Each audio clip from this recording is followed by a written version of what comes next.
जयसिंगपुरात शिवतीर्थाचे लोकार्पण।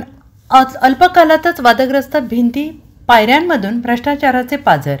महाराष्ट्राचे आराध्यदैवत छत्रपती शिवाजी महाराज यांच्या पूर्णाकृती पुतळ्याचे आणि शिवतीर्थ विकास प्रकल्पाचे लोकार्पण दिमाखात झाले असले तरी अवघ्या काही आठवड्यातच या कामात झालेल्या हलगर्जीपणाचे आणि भ्रष्टाचाराचे आरोप समोर येत आहेत। 5 मे 2025 रोजी उपमुख्यमंत्री एकनाथ शिंदे यांच्या हस्ते आणि इतर मान्यवरांच्या उपस्थितीत शिवतीर्थ प्रकल्पाचे उद्घाटन करण्यात आले। मात्र पावसाळा सुरू होताच या ठिकाणी बांधलेल्या भिंती आणि पायऱ्यांमधून पाणी झिरपण्यास सुरुवात झाली। ठिकठिकाणी भेगा, सिमेंट उखडलेल्या अवस्था निदर्शनास आलेल्या आहेत। या प्रकारामुळे शिवप्रेमींमध्ये तीव्र संताप व्यक्त होतो आहे। त्यांनी कामाच्या दर्जाची चौकशी करून संबंधित ठेकेदारासह कामात सहभागी असणाऱ्या अधिकाऱ्यांवर कारवाई करण्याची जोरदार मागणी केली आहे। शिवतीर्थासारख्या पवित्र प्रकल्पात जर हलगर्जीपणा झाला असेल तर तो माफ करण्यासारखा नाही, असे अनेक स्थानिक नागरिक आणि सामाजिक कार्यकर्त्यांनी म्हटलेलं आहे।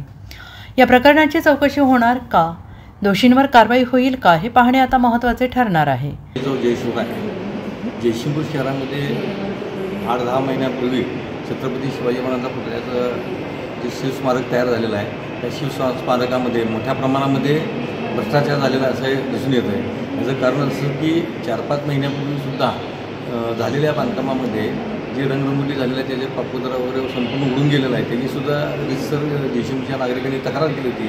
आताही परवा 4-5 दिवसापूर्वी मोठ्या प्रमाणामध्ये पाऊस झाला, त्याला भिंतीतून आणि त्यातून तसंच शिवस्मारकाच्या पुतळ्याच्या समोरून ज्या पायऱ्या केलेल्या आहेत त्या पायऱ्यामधून मोठ्या प्रमाणामध्ये पाण्याचा प्रवाह येताना दिसून आलेला आहे आणि त्याची व्हिडिओ देखील तयार झालेली आहे। त्यामुळे मी आपल्या संपूर्ण जयसिंगपूर शहराच्या वतीनं, त्याच पद्धतीने छत्रपती शिवाजी महाराजांच्यावरती या विचारावरती प्रेम करणाऱ्या शिवप्रेमीच्या वतीनं मी संपूर्ण जे शहरवासियांना आवाहन करतो की या संदर्भामध्ये जे ठेकेदार असतील, जे कॉन्ट्रॅक्टर असतील किंवा जे इंजिनियर असतील आणि ज्या जयसिंगपूर नगरपालिकेचे जे मुख्याधिकारी म्हणजे काम करतात गेली 5 वर्ष झाले, त्यांनी पूर्णपणे त्या शिवस्मारकाकडे दुर्लक्ष केलेलं आहे असं दिसून येतं आहे। मी माननीय मुख्यमंत्री महाराष्ट्र राज्य व माननीय कलेक्टर साहेब कोल्हापूर जिल्हा यांना जाहीर विनंती करतो की ह्या संबंधित जेवढे ह्या ठिकाणी भ्रष्टाचार झालेला आहे संपूर्ण दिसून येतो आहे आणि त्यांच्यावरती सर्व अधिकाऱ्यांची कडक कारवाई करावी अशी मी समस्त जयसिंगपूर शहरवासियांच्या वतीनं